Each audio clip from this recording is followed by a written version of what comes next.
नमस्कार, स्वागत है आपका डीवी लाइव के इस खास कार्यक्रम में। हमारे साथ हैं सुप्रीम कोर्ट के वरिष्ठ वकील अधिवक्ता महमूद प्राचा जी। महमूद प्राचा जी से हम बात इस संदर्भ में कर रहे हैं आज, और बहुत ही महत्वपूर्ण मैटर है। मैटर इसलिए महत्वपूर्ण है कि अगर आप कल्पना करिए कि किसी देश के सबसे प्रतिष्ठित जो लॉ कॉलेज हैं, लॉ इंस्टीट्यूट्स हैं, उनमें से एक उसके विद्यार्थी ये कह दें कि हम देश के चीफ जस्टिस से, यानी देश के मुख्य न्यायाधीश के हाथों हम सर्टिफिकेट नहीं लेंगे, तो ये क्या संकेत देता है और ये इससे क्या मैसेज पूरे देश में जाता है। लेकिन ये भी देखना होगा कि आखिर ये छात्र ऐसा कर क्यों रहे हैं। बहुत बहुत स्वागत है महमूद प्राचा जी आपका इस कार्यक्रम में हमारे। और थैंक यू सो मच जी। अब किस संदर्भ में हम बात कर रहे हैं, आप बता दें हम अपने दर्शकों को कि ये हैदराबाद का जो नालसर इंस्टीट्यूट है, लॉ का एक बहुत ही प्रतिष्ठित कॉलेज है। यहाँ के छात्रों ने कहा है कि हम मुख्य अतिथि के तौर पर वहाँ मुख्य न्यायाधीश को जाना था। अभी कार्यक्रम की डेट नहीं तय है, लेकिन ये था कि उनको जाना है और उनके हाथों से वहाँ जो कन्वोकेशन होगा उसमें सर्टिफिकेट उनको दिए जाएंगे। 450 के करीब छात्रों ने कहा है कि हमें उनके हाथ से सर्टिफिकेट नहीं चाहिए। अभी कुछ दिन पहले ही मुंबई के Tata institute of social sciences के छात्रों ने भी मना कर दिया था और वहाँ के कार्यक्रम को रद्द करना पड़ा था। महमूद प्राचा साहब, आपकी जानकारी में बहुत ही वरिष्ठ वकील हैं, मुझे लगता है कि कई सारे मुख्य न्यायाधीश आपके संपर्क में रहे होंगे और बाकी जानते तो आप सभी को होंगे।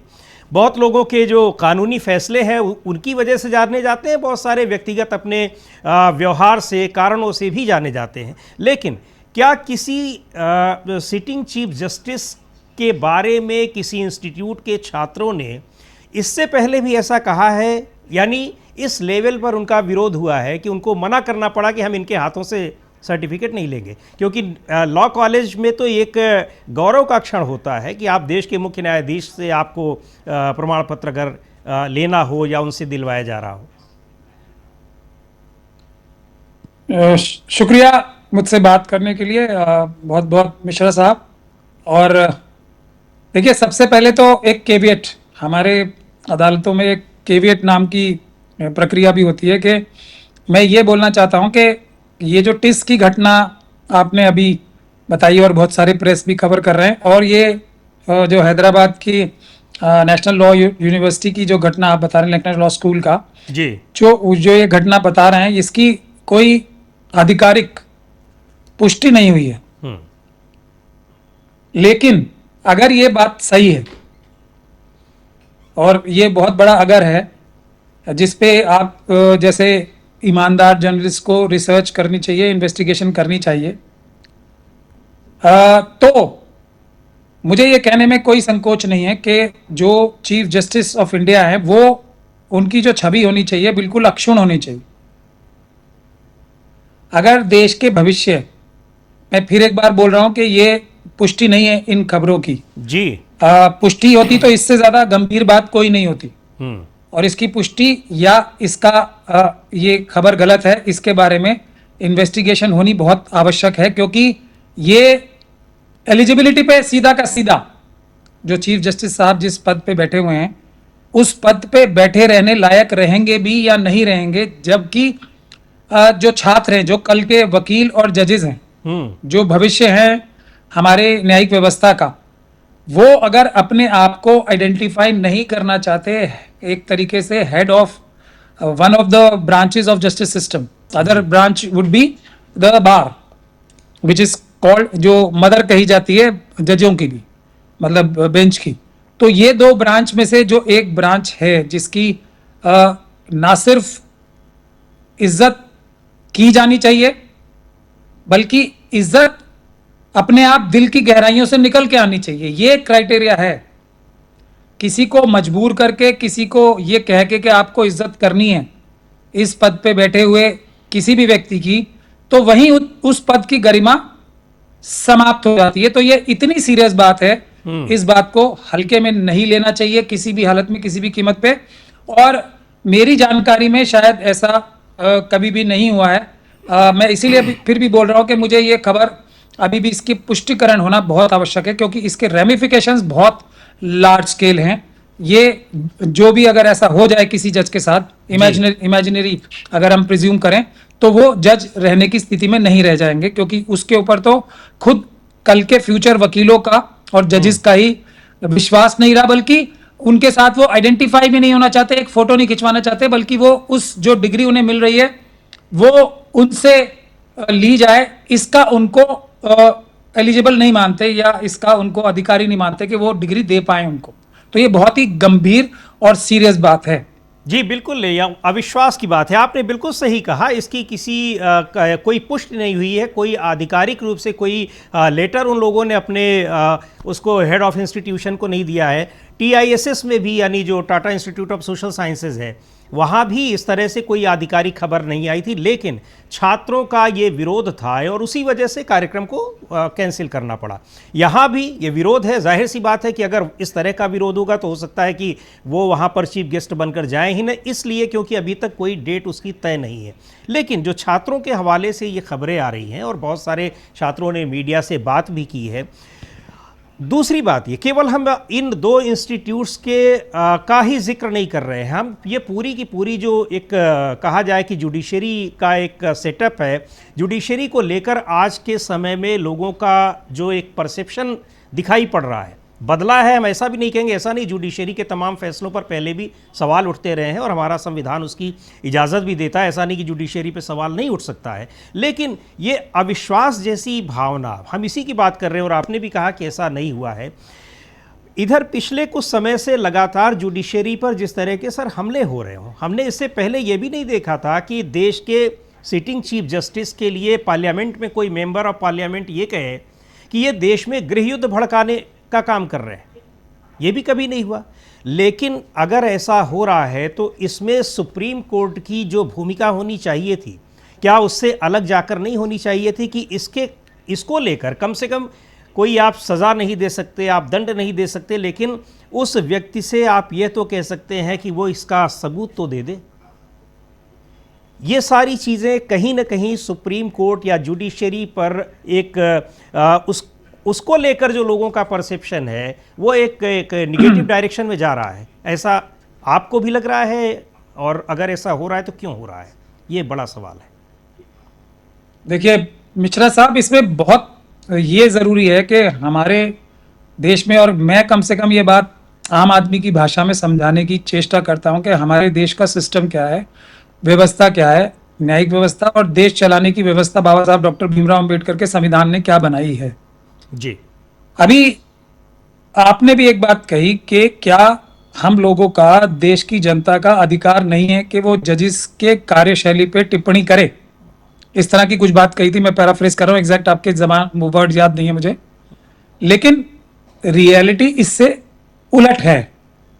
रियलिटी ये है कि देश के हर एक नागरिक की ये जिम्मेदारी है जी, कर्तव्य है कि वो एक एक जजमेंट के ऊपर उसको पढ़े, उसको समझे और उस पर टिप्पणी करे कि ये अच्छी थी या बुरी थी। ये फर्ज है, ये करना ही करना है। अगर आप ये नहीं कर रहे तो ये आप देश की जो संविधान है उसकी भावना के अनुरूप कार्य नहीं कर रहे हो, ये पहली बात। दूसरी बात आपने बहुत महत्वपूर्ण कही है कि उसके लिए भी हमें पूरा सिस्टम समझना पड़ेगा। ये सिर्फ जुडिशरी को दोष देना भी उचित नहीं है, पूरे देश के हालात देखिए। अभी आपने चीफ जस्टिस साहब के ऊपर तो ये बता दिया कि 2 जगह से उन्हें ऐसे जो बच्चे थे वो सही है या गलत है, उस पर मैं नहीं जाऊंगा। लेकिन अभी मोदी जी भी गए थे जी।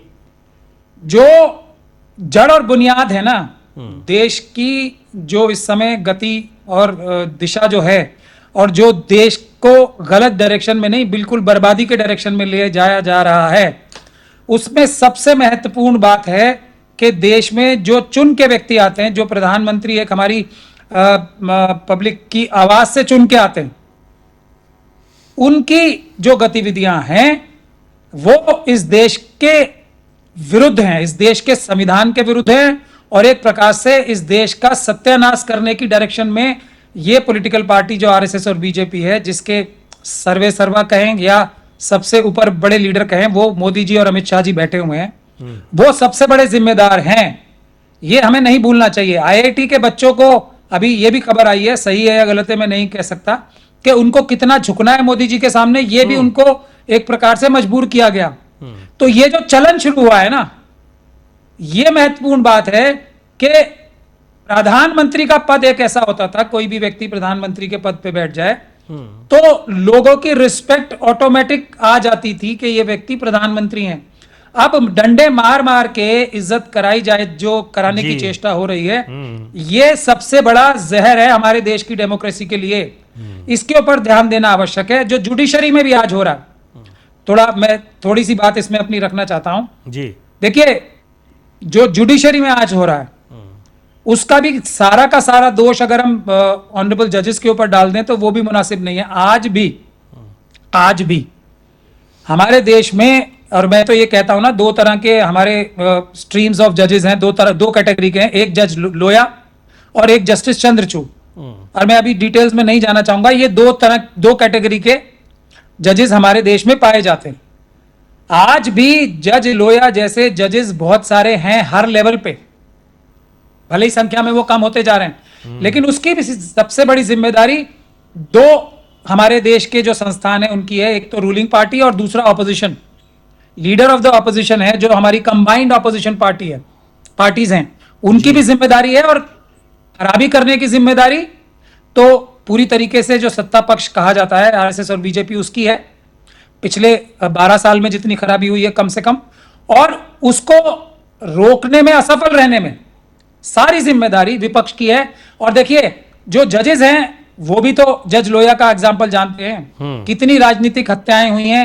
एमपी एमएलए हमारे मतलब थोक के भाव में छीने जा रहे हैं, हाईजैक करके दूसरी पार्टी में ले जाए जा रहे हैं सत्ता पक्ष की तरफ।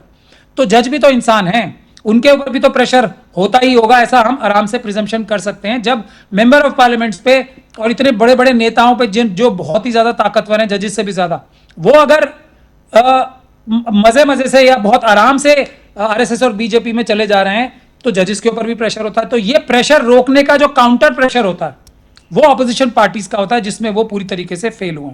तो इसीलिए देश की जनता को आगे आना पड़ेगा, और खास तौर पे जो बार है ना, जो एडवोकेट्स की बॉडीज हैं, उनको आगे आना पड़ेगा कि जजेस की हिफाजत में खड़े हों। तब जज लोया जैसे जितने जो कैटेगरी के जजेस हैं वो आगे आएंगे।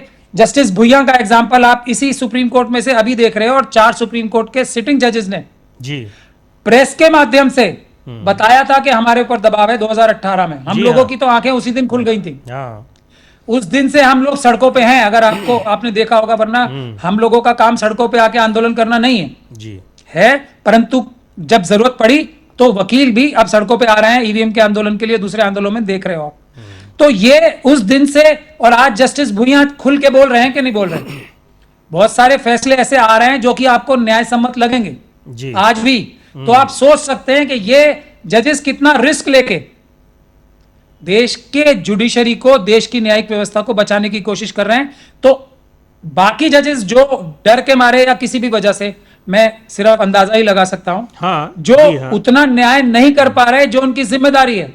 हालांकि अगर देखा जाए तो उन्हें इस्तीफा दे देना चाहिए पद से अपने, लेकिन अगर वो इस्तीफा नहीं दे पा रहे तो क्या देश की जनता को उनके साथ खड़े होना चाहिए, प्रोटेस्ट करने चाहिए कि हम आपके साथ खड़े हैं, आप सत्ता पक्ष के दबाव में नहीं आओ। ये एक बहुत महत्वपूर्ण आंदोलन है जो हम लोग बहुत जल्दी शुरू करने वाले हैं, खास तौर पे जब हम बैलेट पेपर वापस लाने का आंदोलन शुरू करेंगे तब। बिल्कुल प्राचा साहब, बहुत महत्वपूर्ण बात आपने की। मैं उस अगला सवाल मेरा उसी पर आ रहा था। हालांकि आपने उसको उसमें थोड़ा सा उदाहरण देकर जो बातें कही है कि हम ये जानना चाह रहे थे कि राजनीतिक दबाव किस स्तर तक का होता है, और आप केवल 2014 के बाद का ही समय नहीं देख रहे हैं, आपने पहले का भी समय देखा है।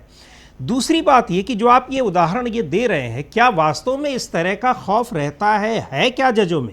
ये सुप्रीम कोर्ट में लोगों को ये बातें पता तो चल ही जाती होंगी, समझ में तो आ ही जाता होगा, तो ये इस तरह का वास्तव में खौफ है लोगों को? और दूसरी बात ये कि अगर खौफ है तो कोई जज इतनी हिम्मत फिर क्यों नहीं दिखा देता कि रिजाइन कर दे?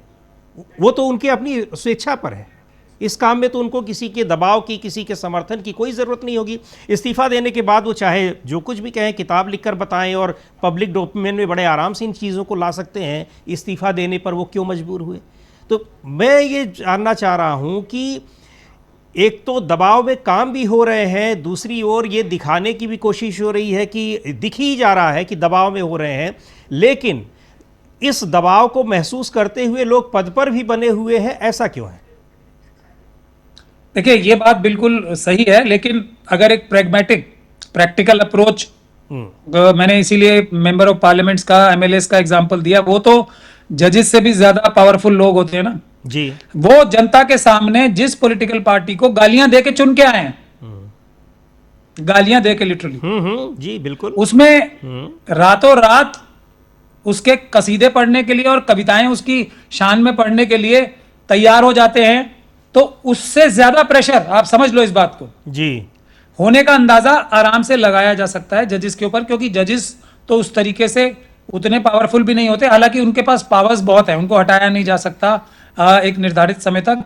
तो मैं इसको जस्टिफाई नहीं कर रहा हूं, आइडियल सिचुएशन वही है, इसीलिए मैंने आपको जज लोया का एग्जांपल दिया जी। लेकिन कितने लोग जज लोया बनने को तैयार हैं, क्योंकि जज लोया की एक्सटेंट तक जाने के लिए आज की जो सत्ता में बैठे लोग हैं वो तैयार तत्पर बैठे हैं।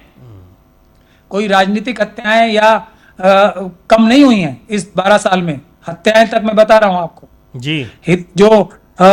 जो वहां के होम मिनिस्टर थे अमित शाह साहब से पहले, पांड्या साहब, उनकी भी राजनीतिक हत्या हुई ना, किस तरीके से मामले को रफा दफा किया गया वो सब दुनिया देख रही है। जज लोया का केस किस प्रकार से, और इसीलिए मैं जस्टिस चंद्रचूड़ का नाम लेता हूं, क्योंकि जज लोया का केस डिसाइड करने के लिए जो 3 मेंबर की बेंच थी ना, उसमें जस्टिस चंद्रचूड़ भी एक थे, इसीलिए 2 कैटेगरीज हैं। और जस्टिस चंद्रचूड़ का नाम इसलिए लेना महत्वपूर्ण है क्योंकि वो देखने में कितने अच्छे लगते हैं, उन्होंने अपनी इमेज बनाने के लिए कितनी मेहनत की, उसके बावजूद भी जो उन्होंने किया है वो शायद आज के जो चीफ जस्टिस साहब के ऊपर इल्जाम लग रहे हैं उनसे कहीं ज्यादा घातक था जो उन्होंने किया। इसीलिए मैं ये बोल रहा हूं, और ये जो कॉकरोच वाली बात भी है ना, ये असली देश की जनता का जो नफरत थी ना आरएसएस और बीजेपी के प्रति जी, वो एक कोई इग्निशन पॉइंट था, वो चीफ जस्टिस साहब बन गए या कोई और बन जाता, होना तो यही था। जो नफरत देश की जनता की है आरएसएस और बीजेपी के प्रति, मोदी जी और अमित शाह जी के प्रति, वो कहीं ना कहीं तो निकलनी थी। और जो निकलने का सबसे आसान तरीका होता है और जो संविधानिक तरीका है, किसी भी चीफ मिनिस्टर या प्रधानमंत्री का कान पकड़ के वोटों के माध्यम से जी हटा देना, वो सबसे महत्वपूर्ण बात ईवीएम के माध्यम से, और दूसरा जो दूसरी धांधलियां चुनाव में होती हैं एसआईआर या दूसरी तरीके से, उसके माध्यम से वो तरीका भी छीन लिया गया है। तो अब जनता की नफरत तो निकलनी है जी। अभी ये तो क्वार्टर फाइनल है, इसके बाद सेमीफाइनल और फिर फाइनल होना है जी। हम लोगों की कोशिश ये है कि वोट के अधिकार से, निष्पक्ष चुनाव के अधिकार से ना सिर्फ आरएसएस और बीजेपी को सत्ता से हटाया जाए, बल्कि इनको जेलों में भी भेजा जाए और इनकी जो बेईमानी के जो पैसे हैं वो जनता को वापस लौटाए जाएं।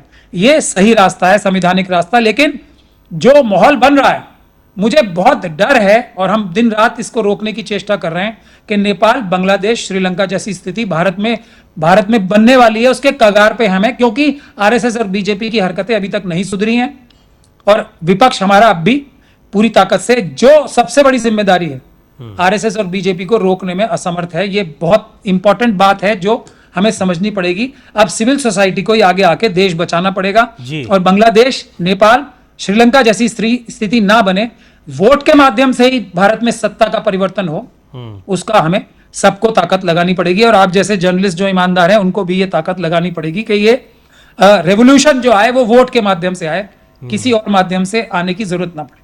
एक चीज़ आपने कही, आपने कई बार उसको रिपीट किया और बहुत ज़रूरी बात भी है कि यहाँ पर जो जजेस हैं वो जो ईमानदारी से करना चाह रहे हैं, उसमें सिविल सोसाइटी, पब्लिक उनके साथ कितनी खड़ी है, जजेस के साथ पब्लिक किस तरीके से खड़ी रहेगी। दूसरी बात मैं ये आपसे जानना चाह रहा हूँ कि किस तरह से, क्योंकि जब भी कोई लगता है कि हाँ ये फैसला, हालांकि फैसला जो भी आता है वो सारे तथ्यों को देखकर हम लोग ये मानकर चलते हैं कि तभी आया होगा, लेकिन कुछ फैसलों में कहीं ना कहीं वो जो एक रहता है कि पार्शियलिटी वो दिखाई पड़ती है, उस पर भी सवाल उठते हैं।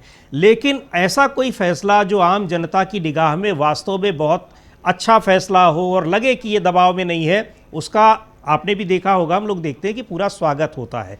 तो मैं ये जानना चाहता हूँ कि फिर किस तरीके से समर्थन में आना चाहिए। दूसरी बात ये कि सबसे ज़्यादा मैं जुडिशरी की भूमिका इसलिए सबसे महत्वपूर्ण मानता हूं, आपने तुलना की सांसदों से, उनको 5 साल का समय मिलता है। निश्चित तौर पर वो अपनी जनता के साथ 18-20 लाख की जनता के साथ छल करते हैं, इसमें कोई दो राय नहीं है, जो चले जाते हैं दूसरी पार्टी में, लेकिन उनके साथ जनता निपटेगी। न्यायपालिका, वो भी सुप्रीम कोर्ट, ये जनता की आखिरी उम्मीद होती है। अगर यहाँ से निराशा मिलती है वो फिर उसके पास कोई और चारा नहीं रहता है। तो यहाँ पर ये दोनों चीज़ें कैसे जस्टिफाई होती दिख रही हैं। दूसरे जो आप समर्थन की बात कर रहे हैं, मैं जानना चाहता हूँ कि किस तरह का समर्थन पब्लिक का होना चाहिए ऐसे जजेस के लिए। देखिए, मैंने थोड़ा डिटेल में अब मैं बताता हूँ। मैंने अपने पहली वाली बात में भी इस बात को रखा है। जुडिशल सिस्टम को सबसे अच्छा रखने की तरीका है जजमेंट्स का क्रिटिसिज्म करना और जजमेंट्स की पब्लिसिटी होना। अगर मेरी जाती राय आप पूछेंगे, जाती राय, हमारे इंडिपेंडेंट जब से हमारा देश आजाद हुआ है उसके बाद से एक भी जजमेंट किसी हाई कोर्ट और किसी सुप्रीम कोर्ट, मतलब हमारे सुप्रीम कोर्ट या किसी हाई कोर्ट से एक भी जजमेंट ऐसी नहीं आई है जो होलिस्टिक न्याय किसी भी वीकर सेक्शन को दे सके। मैं ग्रुप्स की बात कर रहा हूं, इंडिविजुअल कहीं न्याय हो गया और इंडिविजुअल केस में तो अलग बात है। और अगर ऐसी कोई जजमेंट आई भी है तो उस पर अमल नहीं हो रहा है। ये मेरी जाती राय है, इस पे हम डिबेट कर सकते हैं, अलग से प्रोग्राम भी कर सकते हैं। एक भी एक भी। अब लेकिन जितना हम लोग क्रिटिसाइज करेंगे जजमेंट्स को उतना हमारे न्यायिक व्यवस्था मजबूत होगी। ये बात समझनी बहुत महत्वपूर्ण है। आज प्रेस के ऊपर रोक लगाई जाती है, जो लगाई जा रही है, ये बिल्कुल जो हमारे सेटल लॉ है ना, जिसको हमारे सुप्रीम कोर्ट ने भी सेटल किया है, पब्लिसिटी ज्यादा से ज्यादा जजमेंट्स की होनी चाहिए, चर्चा ज्यादा से ज्यादा होनी चाहिए, तारीफ भी होनी चाहिए अगर कोई जजमेंट अच्छी लगे जी। और फिर जब जजेस के ऊपर प्रेशर आता है, प्रेशर ना आए इसकी जिम्मेदारी उस स्थिति तक पहुंचने नहीं, क्योंकि जजेस आके कंप्लेंट तो करेंगे नहीं। कुछ राजनीतिज्ञों ने तो मतलब ये बताया कि जी मेरे घर सीबीआई की रेड हुई, ये हुई, कुछ लोगों ने तो बताया ना।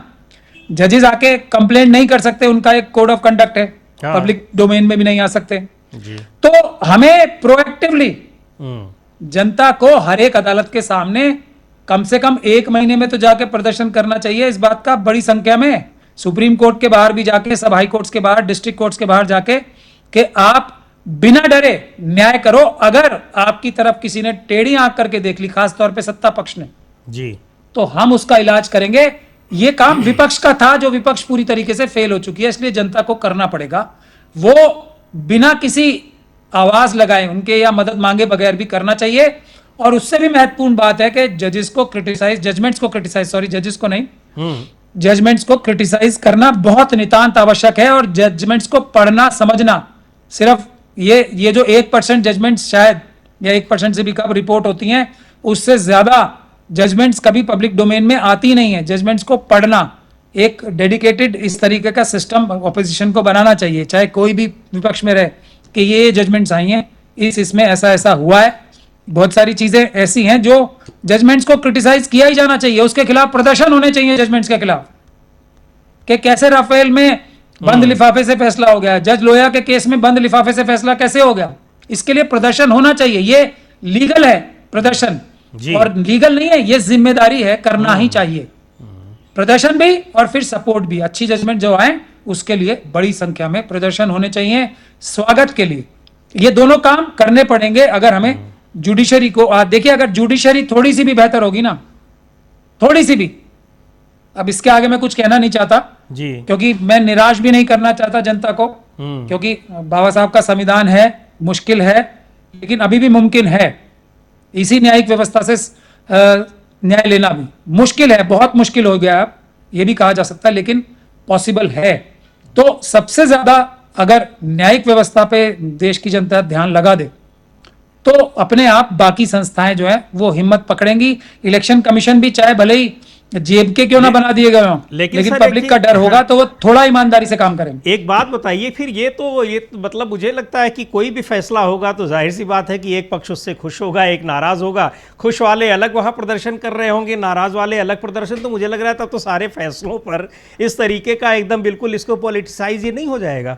मतलब ये भी क्या बुराई है? नहीं, ये यही जी, क्या बुराई है? क्या बुराई है? यही तो बात है ना। जजेस को हमने इतनी प्रोटेक्शन दी क्यों है? कि ये सब चीज वो झेल सके। जी, ये महत्वपूर्ण बात है। क्या बुराई है इसमें? होने चाहिए ना, बिल्कुल होना चाहिए, क्यों नहीं होना चाहिए।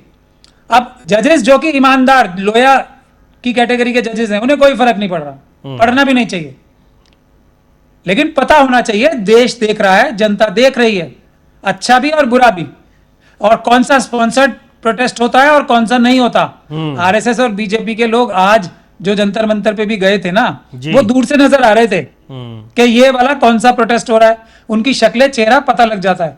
कोई इतना बेवकूफ नहीं होता, सब पढ़े लिखे लोग हैं, समझदार लोग हैं। जो लोग नहीं भी पढ़े लिखे हैं, सच को सच, सफेद को सफेद और रंगदार को रंगदार कहना कोई मुश्किल काम नहीं है। तो ये जो अडानी को अगर रिलीफ मिलती जाएगी, अंबानी को रिलीफ मिलती जाएगी, तो वो भी 200-500 लोग इकट्ठे करके प्रोटेस्ट करा सकते हैं अपने हक में।